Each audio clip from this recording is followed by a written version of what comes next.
Welcome to Running for Real, a global community with a shared love and curiosity for running. Together we reconnect with the reasons why we love to run and discover ways it helps us become better people. Whether it's the quiet moments of a morning run while the rest of the world still sleeps, or befriending the strangers next to you at the start line of a race, we are here to connect with others who see running as the common thread that weaves our lives together. Come join me, Tina Muir, as I talk with people from all walks of life, united by a love of running. Hello, my friends. Welcome to episode 313 of the Running for Real podcast. Thank you for joining me today. I'm excited that you are here. And I know you are going to be excited for our episode today because we are starting to bring back the Interview the Superstars segments on the podcast. Now, regularly, these are going to be 15-minute weekly Strides episodes where we will interview Superstars members from our Running for Real Superstars group or just people from within the community. If you want to be interviewed, please let me know and I will happily add you to the list to be considered for that. But today, our guest today has not only been requested from people in the community many times, but she also has a lot more to her story that I felt was worth digging into over the course of a regular episode because she has inspired so many people within the community. She's been someone for the group to root for, and it's been really amazing to see it come to life. So I'm excited to welcome Ashton Swinford to the show. You're going to get to know Ashton if you do not already from our Superstars community, in which case, by the way, I will put a link in the show notes to come join us if you want to, if you have not already. It is a wonderful place, so welcoming. It's actually what kicked off Running for Real in the first place. It was an amazing place to be, and Ashton has been with us pretty much since the start. And while she's been having some major successes after some major setbacks, I thought it would be a good time to dig into her story. So without any further ado, let's go meet Ashton. Thank you to Athletic Greens for sponsoring this episode of the Running for Real podcast. I have been taking Athletic Greens for 4 years now. Almost every single day of those 4 years, I have woken up, gone straight to the fridge, poured myself a nice cold glass, ice cold water, and put a scoop of AG, shaked it up, and gone about my day. It's my nutritional insurance policy, and I am not alone. There are a lot of people out there like Tim Ferriss, like Lewis Hamilton, like Michael Gervais, like Kirsten Bell, Patrick Frost, Angela Nath. There's so many names out there of people who love this product as much as I do. And it's going to give you 75 vitamins, minerals, and whole food source ingredients to start off your day. It's going to give you probiotics, prebiotics, a multivitamin, minerals, adaptogens, more designed to support your gut health, support recovery, boost your energy, and more. It is time we stop taking 15 different things for 15 different purposes, and instead you can have all the things in one thing, except there's 2 things missing from AG1. And that is vitamin D3 and K2. But you, my friend, when you sign up at athleticgreens.com/Tina, that's athleticgreens.com/Tina, you will get a free 1-year supply of vitamin D3 and K2, which is especially important in this time that we are living in. It is a vital supplement for us to be taking to help us protect us against sickness. And Athletic Greens that's such an easy way to take it. I just put a few drops into my AG1 and then off I go on my way. 1 scoop once a day, every day. It's that simple. Go to athleticgreens.com/Tina. Ashton, thank you so much for joining me today on the Running for Real podcast. I am excited you are here. Oh my gosh. Thank you so much. It's just so cool to hear you say those words to me. I've listened to hundreds of your podcasts. I've read your, it's so weird because I feel like I know you really, really well. Uh-huh. I kind of have to remind myself that we're not actually best friends. You haven't we can be really this time. Maybe we will be by the end of this episode. Yeah. But thank you. That's always weird when people say that to me, but I totally get it because I have people like that. I feel this. I mean, I feel like Brene Brown and I are best friends, and she doesn't know it. But even more than that, you had me mention, or probably heard me mention in the past about I have a bit of an obsession with Malcolm Gladwell. Right. And Yeah. like, like I have his phone number, and every time I like look at his name in my phone book, I'm like, what? Like, how is that real? And so I get it, because I feel like for him, everything he does, I'm like, oh, wow, that was amazing. I love that you did this. And I feel to him like he just kind of, I'm like a fly that he once swatted at. And now, but in my head, we're like very close. Well, So it feels like you're always talking directly to me. yeah, that's true. That is a bit different, I suppose.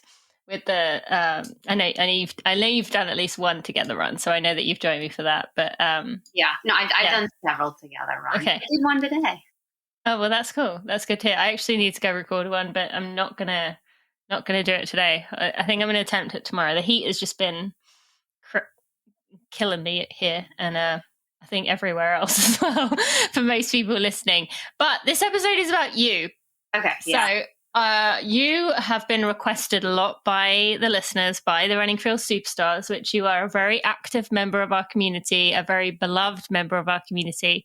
And I honestly don't know if there's anyone in the community that has more like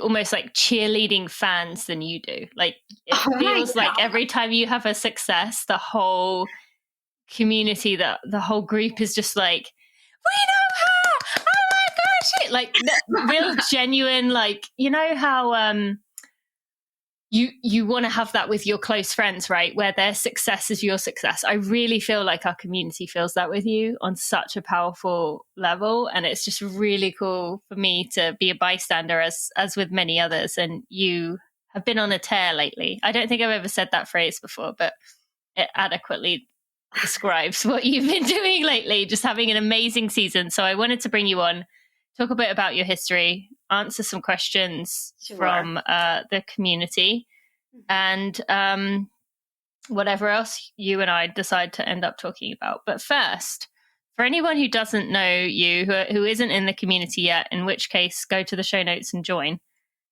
What would you like to share with the listeners about yourself?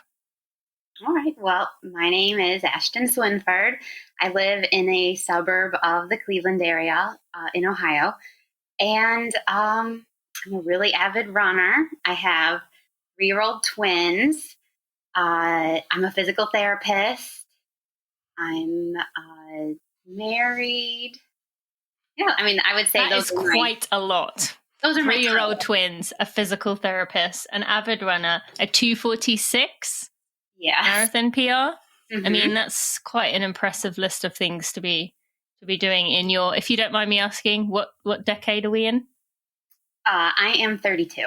In your 30s. Okay, so we're both in the 30s. But that's quite an impressive thing to be juggling in your 30s. So, I'd love to dive in deeper to some of those elements. What were you going to say?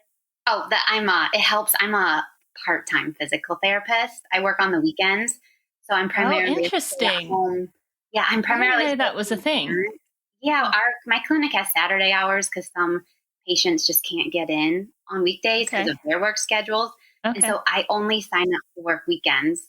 And so that's my opportunity to get out of the house and away from kids, and lets me talk to adults. Mm-hmm. So that makes, while I'm juggling different things, it helps that I really work weekends. Yeah. Mm-hmm. Yeah, I love that. That sounds like a really good way to do it, because you get, and I'm assuming you get to go enjoy with the twins. You get to go like check out things that when they're not like packed on the weekend. So it's kind of a good way to do it. Yeah, that's awesome. And okay, so going into that a little bit more, tell us a little bit about your running background in terms of, you said you're an avid runner, but when did that journey start for you, and tell us a bit about some of the highs and maybe lows up to this moment. Sure. So growing up, I was a very dedicated competitive gymnast. I made it to level 10 club gymnastics, which is the highest level you can compete at, with the exception of like elite gymnastics, like what you see on the television. But I was on the collegiate gymnastics route. And so that was my life growing up. But I did always do spring track.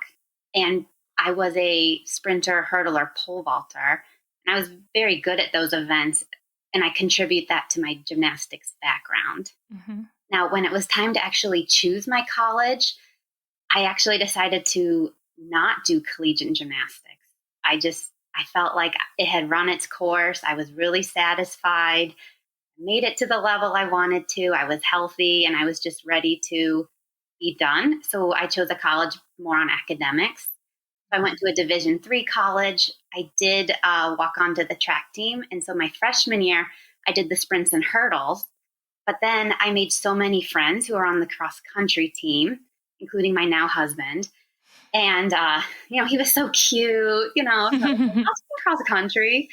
And I just kind of had this mindset that like, well, I can do it. I can do anything. I did gymnastics. Nothing's harder than gymnastics. I was like, yeah, I can do cross country. And I loved hearing about their training, particularly. I loved how they would say like they did a long run and together, and then they'd come back and have like a nice brunch and then talk about it and the camaraderie. And that just seemed like really intriguing to me. And I just felt like, I can do that. And that's another difficult thing. And I like to do difficult things. And so then I was able to walk onto the cross country team. And I kind of an interesting story. One of the things that made it something that wasn't so great was that when I walked onto the team, the first thing they do is a 2-mile time trial. And so I had trained all summer for it. And I had actually done really well in this 2-mile time trial. I got third on the team. And so then I was just like, I am really good at distance running. I'm the best. I beat so-and-so. And so, but what I didn't know was that some of the other girls didn't train that hard or didn't try their best. And so at that moment, I thought that, I put this expectation on myself that I must always be number 3 on the team. And then from there, it was just filled with self-sabotage for like the next 10 years of my distance running. Because you were hooked on competing against everything and everyone and wanting to beat other people? Yes, I was highly competitive. Yeah, and instead of like thinking about my own progression of running, everything was just a competition. I wanted to hold my place on the team. And everything I had no concept of easy days easy, hard days hard. I mean, just everything. I wanted to win the easy days and the workouts. And I just thought like, I know where I'm supposed to be in a race. I need to be towards the front. And so I'd run with them, but I was not running at my ability level. And then the moment it got hard, I would just like fizzle and be like, oh no, this is it. This is where I hit the wall. I'm losing it. And then I'd either like, sometimes I'd drop out or I'd start shuffling, and I blamed it on like being mentally weak. Like, oh, I just don't have the mental toughness. And if only I could roll my ankle right now, I'd have this like great excuse. And I have no idea what you're talking about. Right. I know a lot of people have those thoughts, but anyway, I just had this long battle of just never living up to the expectations I thought I could run. And so while everyone else on the team got better and better, I got worse and worse. I left the team my senior year of college because I put the expectations. I was having all these like pre-race anxiety. It wasn't fun. And so I needed to get away from competition. I always loved running. And so I went through a pretty significant period of time where I needed to just run for fun and not compete anymore. And so I pursued like half marathons because I needed races that I had no comparison to. But then I kind of got back into the trap of like, by the time I hit my third half marathon, I was like, I don't know if I can PR again. And then it got really hard, and then the expectations, and then I needed another bout of like just fun running. I can't compete. I'll never compete again. And so then I made the goal of the marathon, because I was like, again, I don't have anything to compare it to. Mm. But then I finally made a goal of doing a marathon in every state. And so like before you'd even done one? Yeah. Or... But it was a lifetime goal. I set this as like, I have my whole life to do this. Yeah. I just thought the concept sounded cool. But basically, like, I always loved running. I just need to get away from competition. And so, then I started pursuing the marathon, and as a way to travel and have experiences. And that helped me. And then I had my kids in 2018. And then I got exposed to your podcast, and you literally changed my life and transformed me from a like self-sabotaging, anxious runner to a runner who now accepts myself for whoever I am, be kind to myself. You taught me about no watch me, so I don't look at my pace. I just let it be. I don't force things. And now I'm much better. Like, you literally cured me. So I just have to emphasize, like, thank you so much for your podcast. Thank you. That's really sweet. That's so nice to hear. And I feel like comfortable hearing that, but I really appreciate you saying that. That means a lot. I mean, I think for me, my opinion of that is, it's kind of the right place, right time. You happened to come across me, and it was the message you needed to hear, and at the right time, where you'd been banging your head against the wall for a while, and as had I'd been there.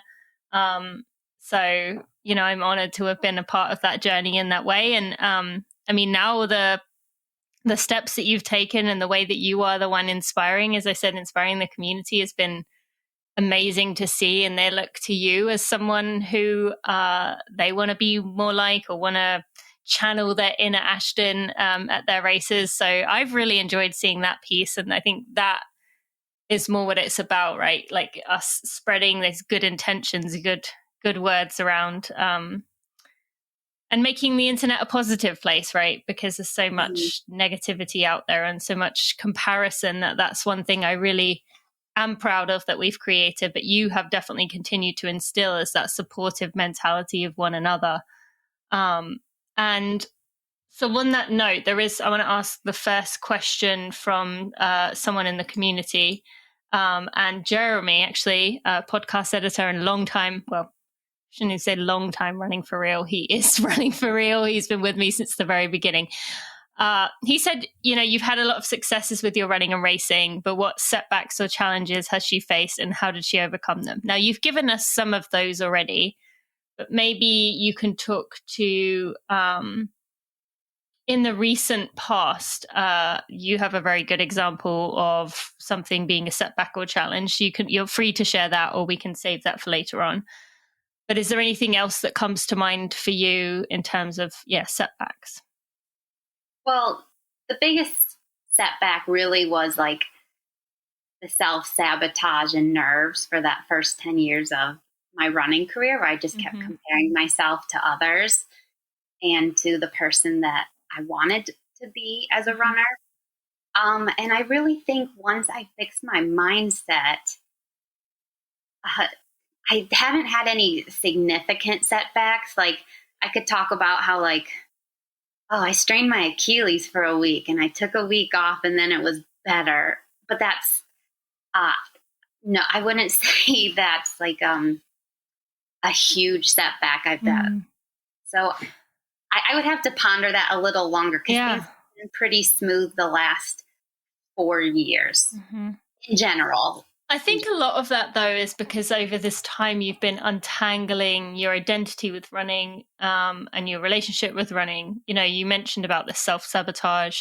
You've talked about no watch me, which for someone, if you don't know what that is, if you're a newer listener, no watch me is the phrase we use in our community, which is not don't wear a watch. It's just kind of a play on words of not looking at your watch while you're running. You can geek out afterwards if you like, but not looking at your watch while you're running easy, while you're running hard, while you're running races, just trusting your body. Mm-hmm.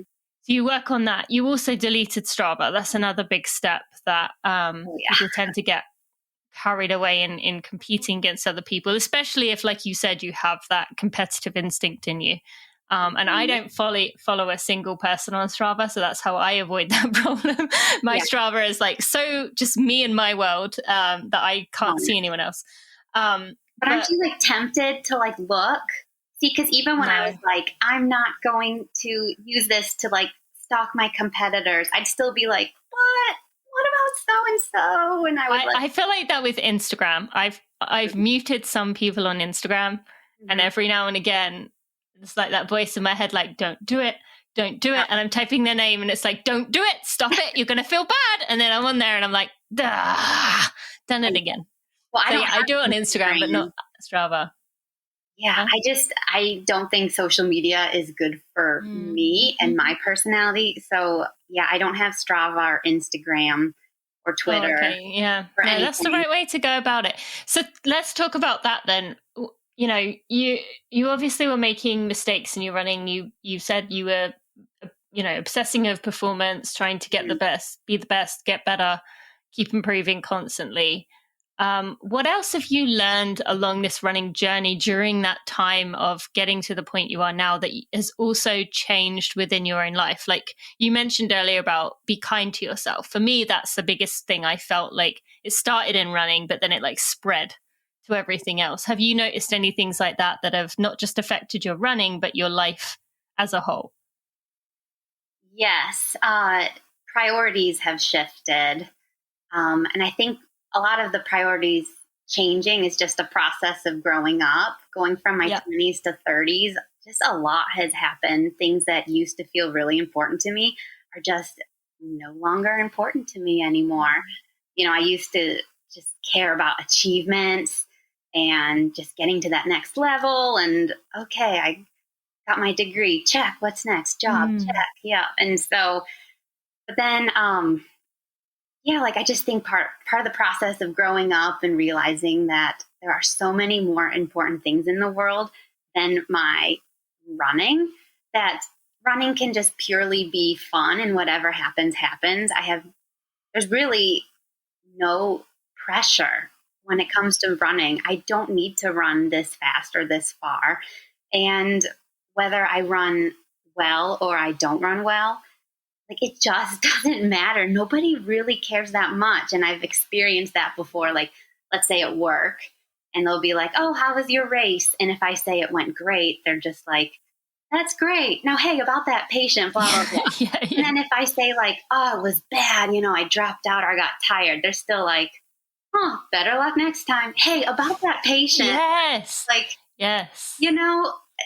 This like idea that like people would be like on the edge of their seats, like, Ashton, how was mile 1? And then what happened mile 2? And then that's just made up. And like, when I come home from my races, my kids are just like, I mean, they don't really know what happened. They're just like, oh, you ran. And whether I run well or I don't, it's still like, can we go to the park now? It just doesn't matter.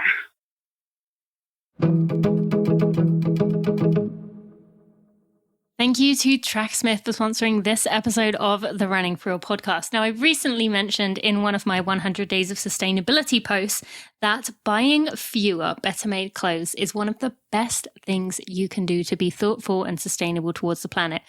The apparel industry is responsible for 10% of global emissions. That is huge. And a lot of that comes from us buying products. Many clothes are made to last 5 washes. That's it, 5 washes. And then they start to break down. But Tracksmith items I have been wearing week in, week out since 2018. They are in exactly the same quality that they were when I got them.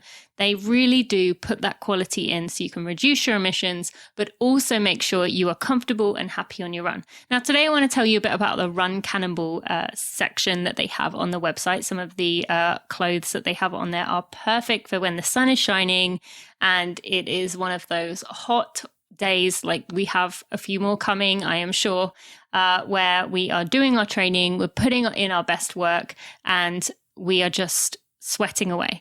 The Run Cannonball series is ideal for if you have somewhere you can jump in on your run. I wish I had somewhere I could jump in to cool down, but because it doubles as a swimsuit and also a running outfit. So you can jump in the pool if you have one, jump in a lake, whatever you may have. But they have some really cool colors in their Run Cannonball Run series. There's the shorts, some of my favorite shorts that I've mentioned. They have those in the Cannonball materials.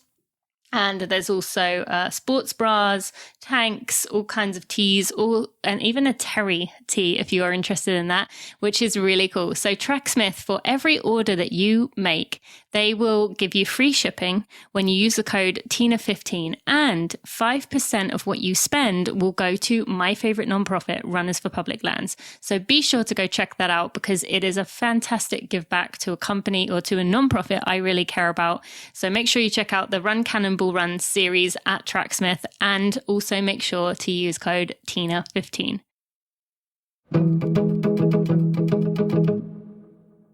No, I feel that 100%. Actually, a few days ago, my daughter picked up my New York Marathon medal and she was like, Mummy, did you win this race? And I was like, no. And she was like, why? And I was like, because I didn't. Okay. And then she was like, oh, okay.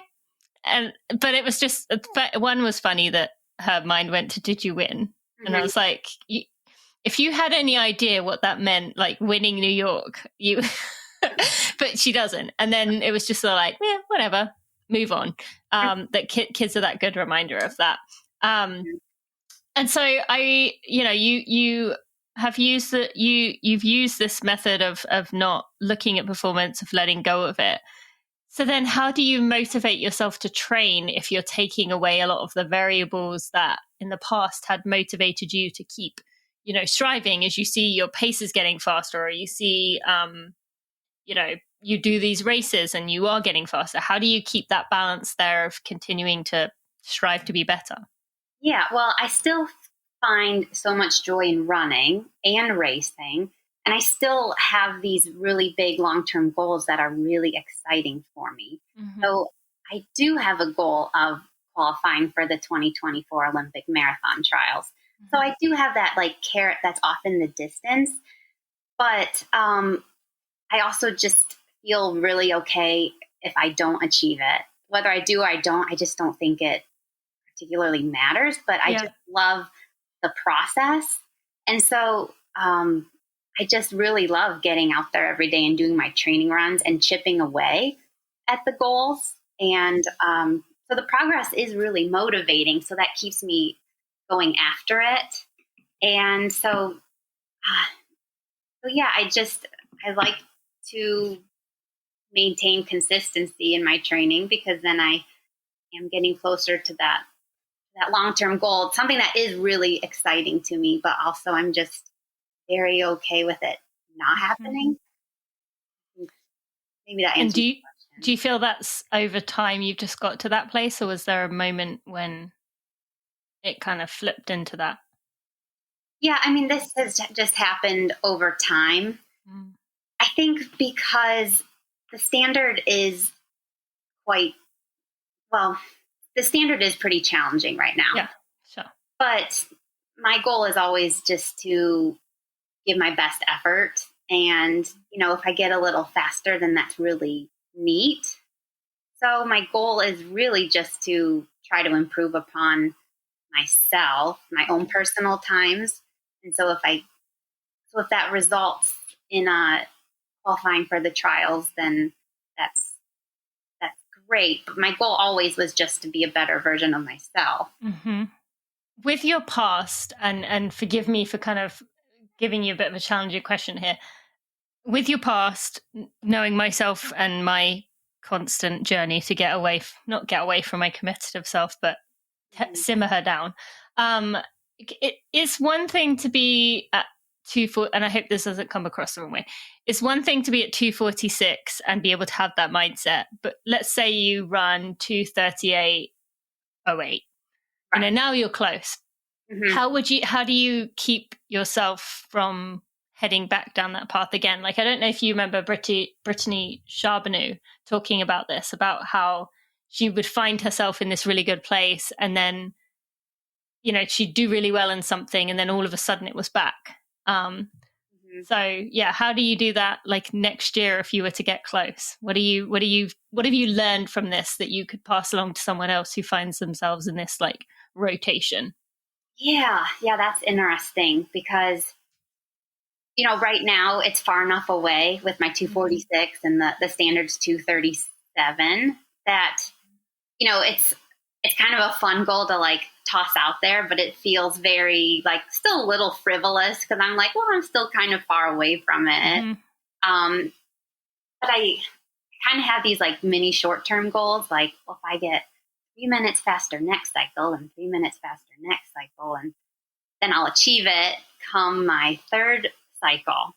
But I do understand that, you know, when I am close, I may, you know, I still think I'm like not going to look at my watch and like be really hyper focused on the pace. Like I am aware that to OTQ, you need to run 5:59 pace per mile.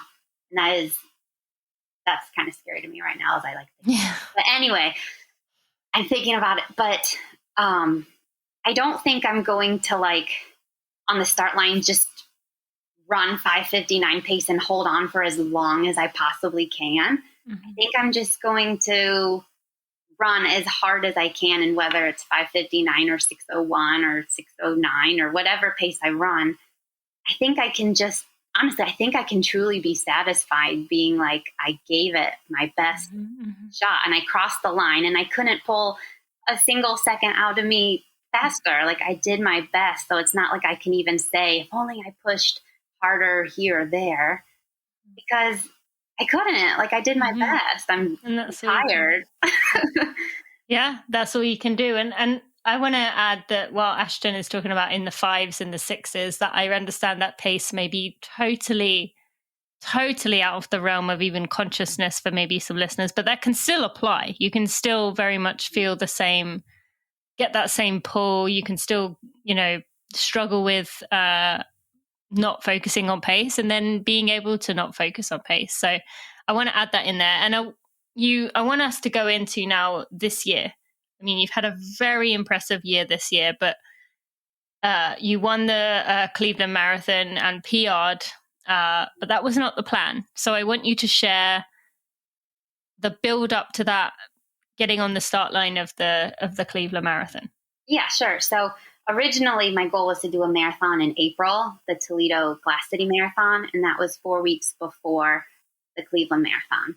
Now in my build up to the Glass City Marathon, I started having IT band pain, and I was like training through it, and then I'd have like a good day, I'd be like, I'm okay, and then I'd have like 2 bad days and be like, no, I'm not okay, and then I'd be like, okay, I hobbled through 3 miles, I'm good, and then eventually I did this like little dance, and I like needed to shut it down and kind of start over.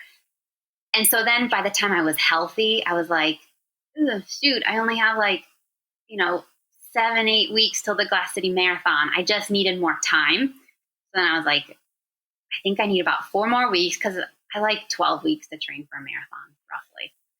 And it just so happened that like Cleveland Marathon was the perfect timing.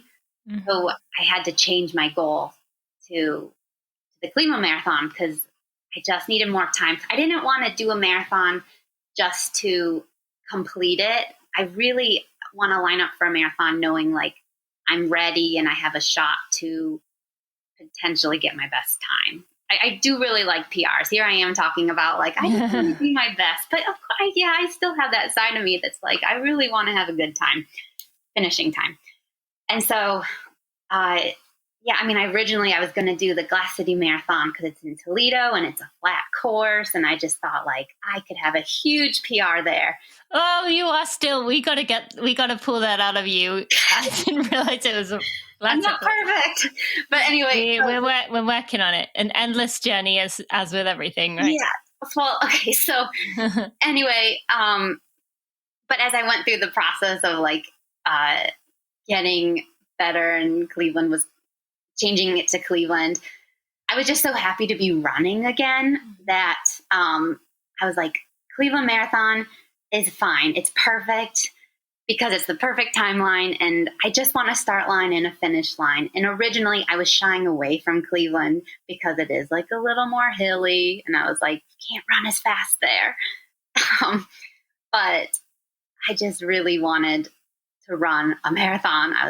So I settled. I hate saying settling for Cleveland because Cleveland is a great marathon. But anyway, I was able to change my goal and get really excited about Cleveland, which is like my hometown marathon. And I started to get really excited about racing the Cleveland Marathon in my CLE racing singlet. Which is what for listeners? Yeah, the Cleveland Racing. I'm part of a running team. We're a group of friends that wear matching tank tops. So I had a tank top that said CLE Racing, and I was wearing that when I won the marathon. And so, that obviously, well, what number marathon was that for you? I think like 9. Oh, okay. Okay. So it wasn't one of the 11s. So that obviously wasn't the goal. What did it mean to you winning and PRing that race? Maybe let's take the PR part out of it, as we've talked about PRs quite a bit, but winning the race, well, tell us firstly, how did you feel in the race? But just walk us through that experience, having had your race you wanted to do, refocused, and while you hesitated to use the word settling, it does sometimes feel a bit like, well, this wasn't my A, this was my B. That puts some extra expectations on it, changes the vibe of it. So, yeah, talk us through your thoughts along the course and what that meant to win it. Yeah, so when I was on the start line of the race, I had so much gratitude because it was like, I'm at the start line. That injury that happened 8 weeks ago or 10-ish weeks ago, like that's behind me. I'm here and I'm healthy.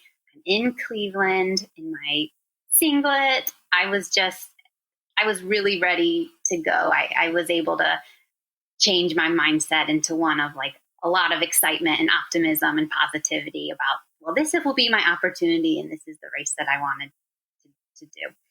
And there were 2 other females on the starting line with me that I knew. We were chatting a little bit beforehand, and they just seemed to be running at they were going to run around the same pace that I wanted to run. So I was really excited that I was going to have some females to run with. I also was like a little competitive. I was like, oh man. Really? I hadn't noticed that so far. Yeah, it's a balance, but anyway, I was just ready to put out my best effort. And running the race, I really did feel so good. The spectators were wonderful. They were giving me so much energy. And then I was just giving them my energy back. I was waving to them. I was giving them thumbs up. I was giving them peace signs. I was having so much fun. And I really think that was giving me energy to run well. And I took the lead at halfway. And then I had my the bike escort. And I was just like, woohoo, like I've got the bike escort now. Like you're going to be my buddy for the rest of the race. Did you have any focus behind you on like, I hope no one catches me? Or were you able to just shift away from that and just appreciate it? A little bit. I felt like when I got into the lead that I made like a pretty strong, and now I'm in the front. I was feeling strong. I knew I wasn't going to fade. And I had the racing strategy. I wasn't looking at my watch, but of like most of the race, I want to feel good. At halfway, I want to like feel kind of like moderate hard. And then at the end, that's when it can feel challenging. Yeah.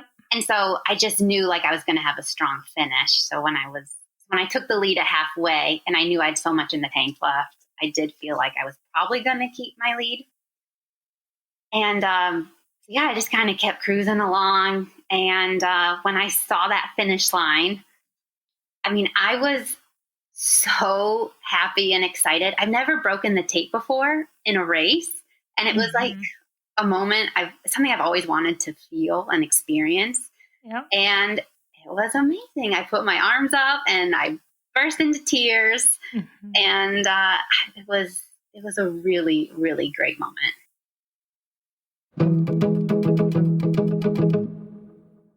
Friends, it is the second week of Mile 20 mental training course availability. I am closing the doors at the end of the week. That means it will be locked. You'll be put on a wait list and unable to get the course until the spring. So this is the time you have to go to tinamuir.com/mental training to go check it out. Now, if you're wondering what I'm talking about, this is my 12-week course to help you get ready for your races. If you have a race sooner than 12 weeks, there's also a 9-week, 10-week, and 11-week version. So you can go get that when you sign up. You can select when your race is so that you will be able to make sure you are ready for your race day. Now, if you're thinking, oh, I don't know if I want to be bothered with this, I'm just going to do it by myself. Here's the thing. We often tell ourselves that I will do it next time or I will do it in future. And then we have that race that goes wrong again and we feel frustrated and we think, I would do anything. Remember how you felt last time that happened? I just want to have a race go well for me. This is your answer. This is going to help you get there. It is going to be that investment that you will put in. And the fact that you are putting money down onto this is going to hold you accountable, as will having an accountability buddy who is going to be doing this course with you at the same time, either for the same race or the same weekend or a similar weekend, so that you can keep one another accountable. So when you keep telling yourself, when life comes down, I'll do this, or when things aren't so busy, they're always going to be busy. That is just part of life. So this weekend, the doors will be closed. So if you haven't already checked it out, you can go check out tinamuir.com/mental training to get yourself that special offer before we close the doors this weekend. It will close. It will not open till the spring, and then you'll have to wait till then. And then when everyone else who has taken this course is doing it and saying how much help it has been to them, you'll be kicking yourself, because we've had 42 people, I believe, go through this mental training course, and we've had nothing but positive reviews, nothing but people loving it, enjoying it, appreciating it. So please, if you want to do yourself a favor, if you want that race and it means a lot to you and your mental side of things has been getting in the way, go to tinamuir.com/mental training. Go check it out now. Yeah. Well, and you well deserved. And yeah, thank you for sharing that with us. And you've obviously grown a lot, come a long way since your early running days.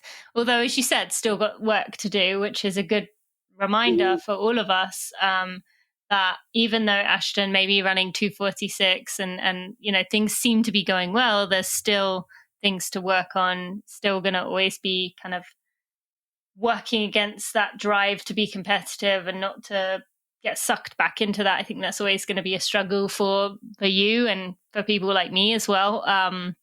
Yeah. So I appreciate you sharing that with us, because I think it's important to talk about that. Now, I would love to just do a little bit of a conversation here talking about the importance of community. You live in Cleveland, which isn't a small town, and you mentioned you're part of like a running group, a racing team.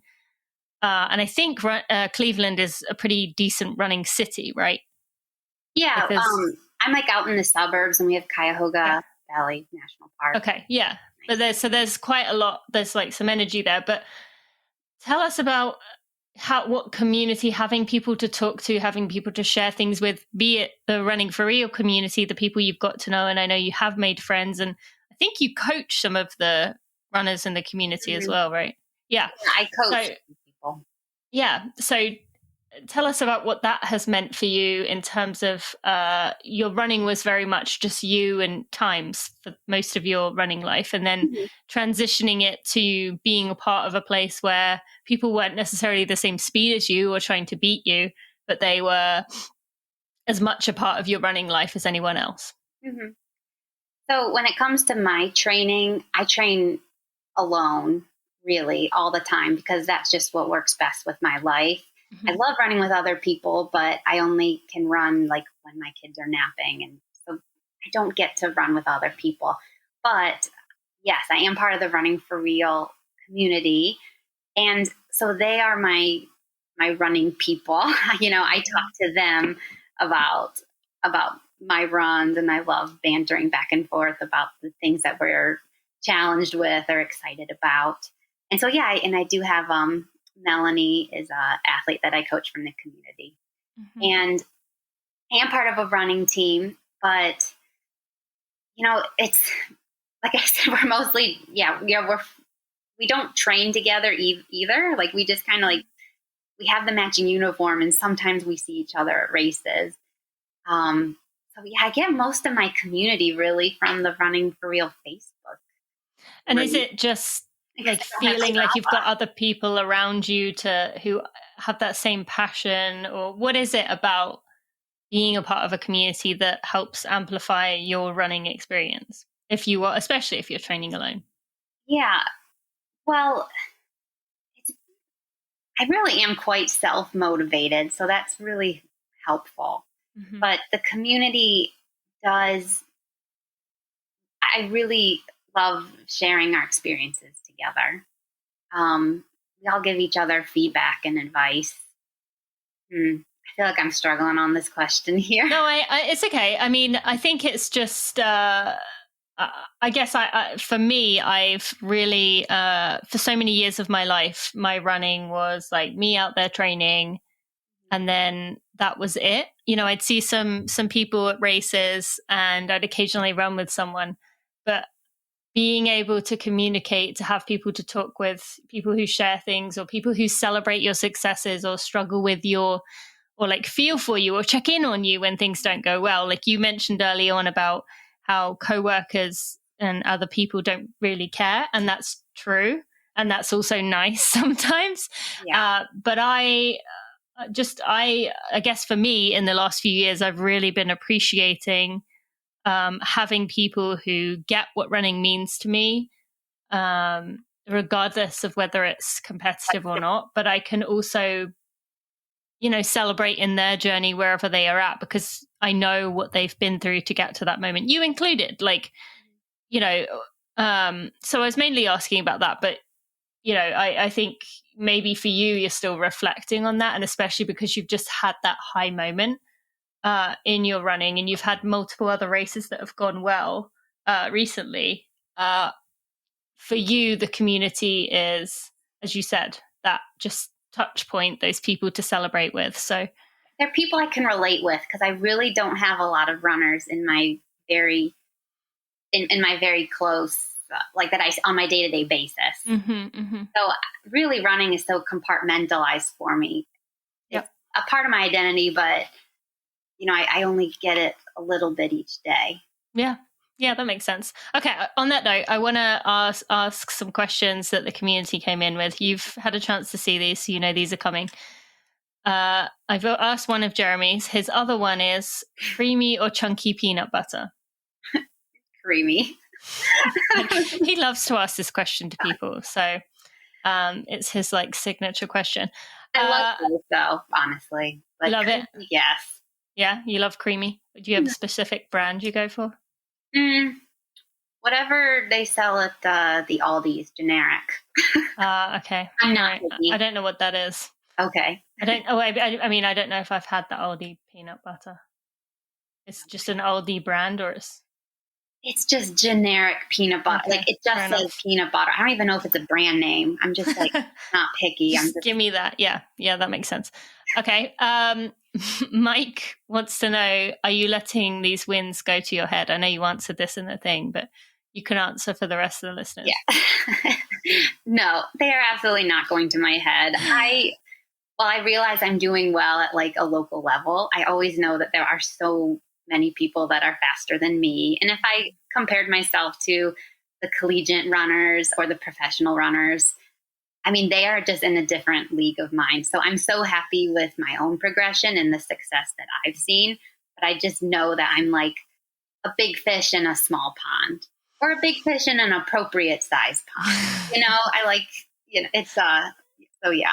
I do see that, although I still hear that, if I compare myself to other elites. So I'm going to keep working on you to not compare yourself to other elites. Yeah. Honestly, I'm so okay with it. And I feel like I've talked about being competitive, but it really is not, what's one thing that's interesting. If I was in a race and let's say first place is 3 strides in front of me, I will not speed up to catch up with them because I will run my own race. That's But then good. by the end of the race, like whatever we get, we get.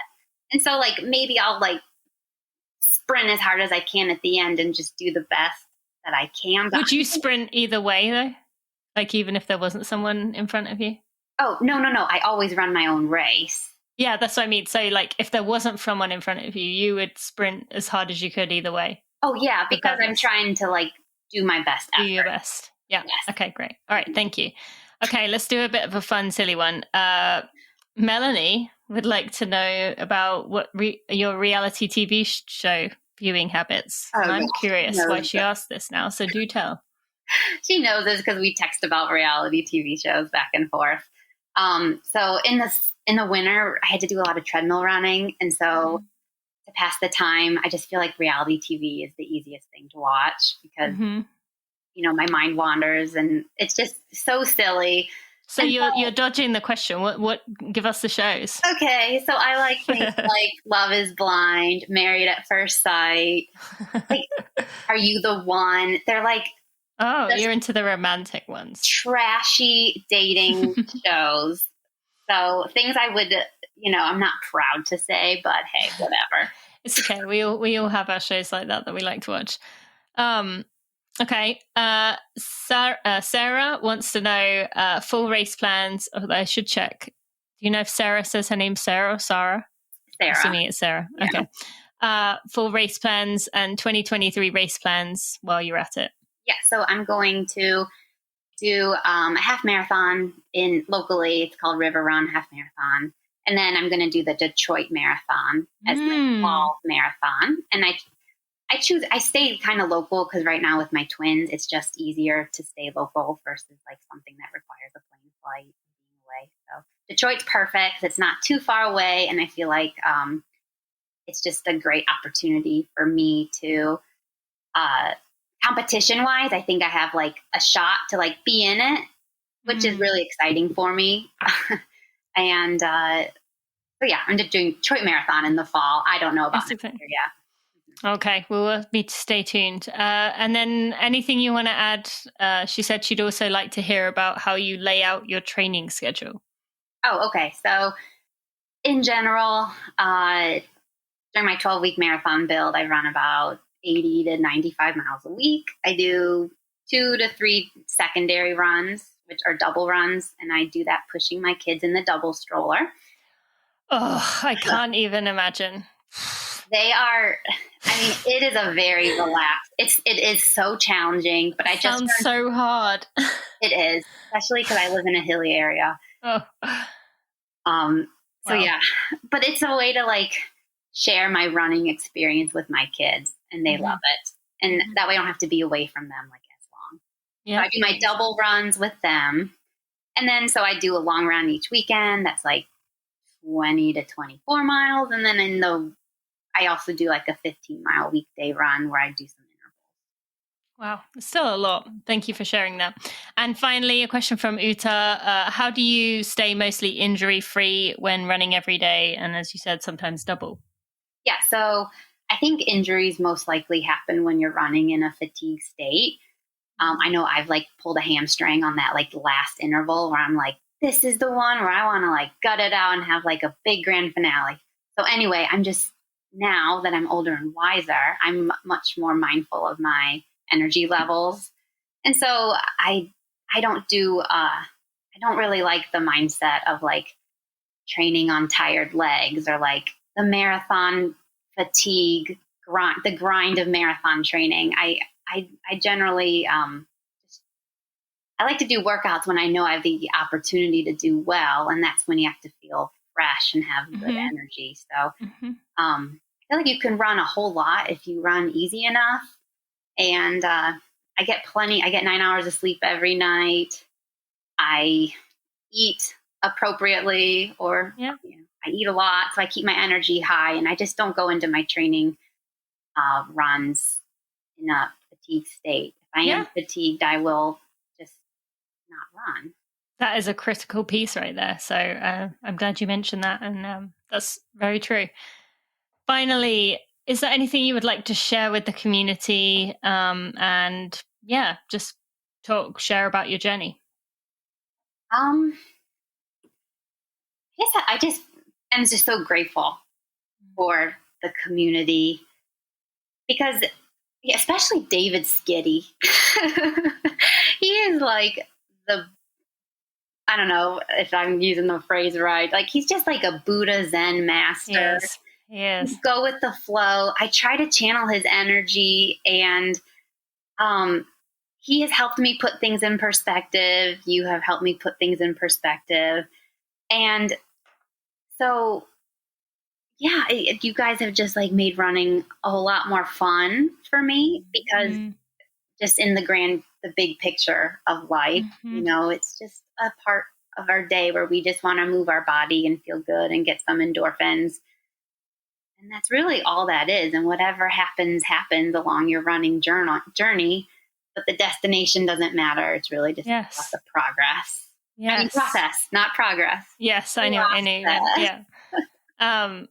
Yeah. And for anyone who's listening who hasn't joined our Running for Real Superstars group, I will put a link in the show notes to go check it out, even if for nothing else for David's posts, because they are definitely a fan favorite. And I feel like he's same thing as you. Like, I feel like so often he has these wise messages that I'm just like, how do you think that way? Like, did you do like a 6-month meditation retreat in India at some point? Because you seem so wise.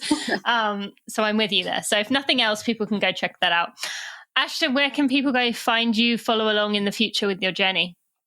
Well, that's really challenging. You really can't. Oh, yeah, that's true. I don't have social media. And I guess it's Facebook. I have Facebook, but that's like really just a highlight reel. It's just like I only post like happy holiday photos and like good race results, and that's not my life. So really, you can't follow me very easily. Okay. So I would just say again, they have to join the community and wait for you to post a kick-ass, or let someone else in the community say how well you've done, which is what quite often happens.